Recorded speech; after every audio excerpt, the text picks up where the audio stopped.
Hi. So, a topic that I'm always asked about is how do I avoid conflict? How do we avoid conflict? And that's really interesting for me because as someone who's worked in conflict resolution and really studied why people fight, I mean, there's a really simple answer. If you want to avoid conflict, go and live on your own in a cave.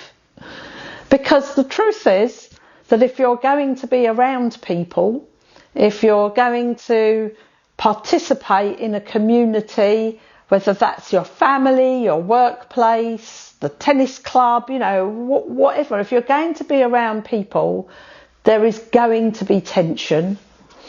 And that tension is likely to develop and evolve into conflicts and then possibly disputes. So for me, the question isn't how do I avoid conflict? The question is how do I navigate conflict and tension when it arises throughout my life in the different places that I operate in.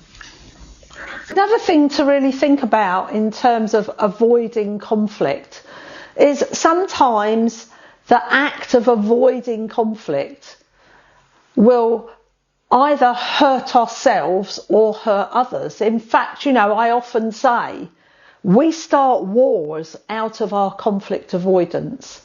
And by that I mean we start wars out of our inability to have the real conversation.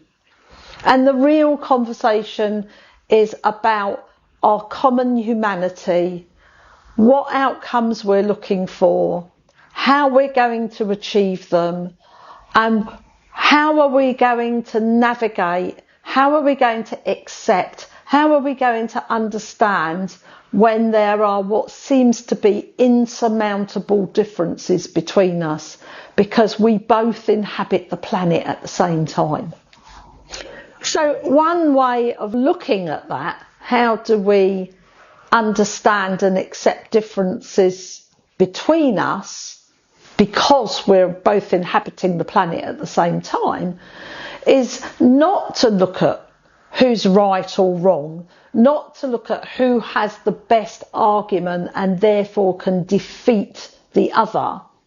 The best way to look at this is in your belief system and in my belief system, when we go to act those things out, what is the likely injury, loss or harm that might impact ourselves and others and the whole system?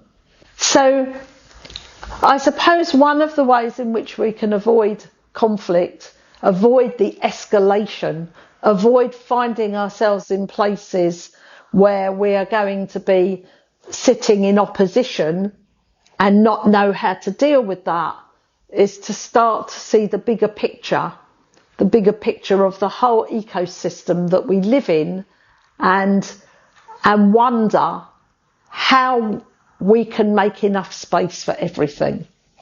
Now, some of you are going to look at that and say, that's absolutely useless. I've got a colleague or a relative or somebody in my life who's just driving me crazy and I just want to avoid escalation with them.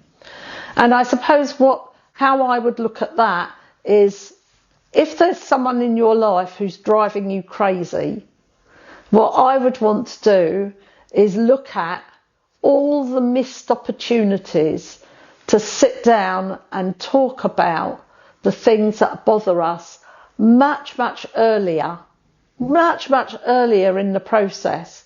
So by the time I have punished myself over and over again by not saying anything, because I didn't believe that I had a compassionate enough language to be able to say something to the other person in a way that they could receive me, by the time I've done that, it's not the other person's fault. We are co-creating a mess. And as I said, life is messy.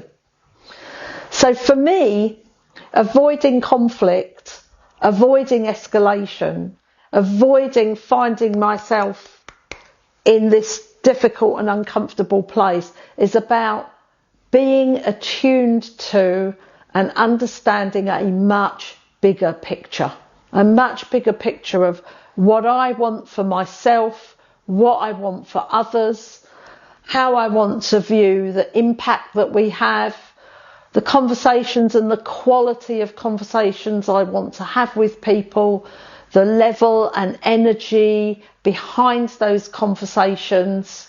Because you see, if all of my conversations are about attack, defend, in a militaristic, punitive, oppositional kind of conversation, then I'm not actually having any kind of real loving dialogue that will bring us to the vulnerability and the grief of being human and not knowing what to do.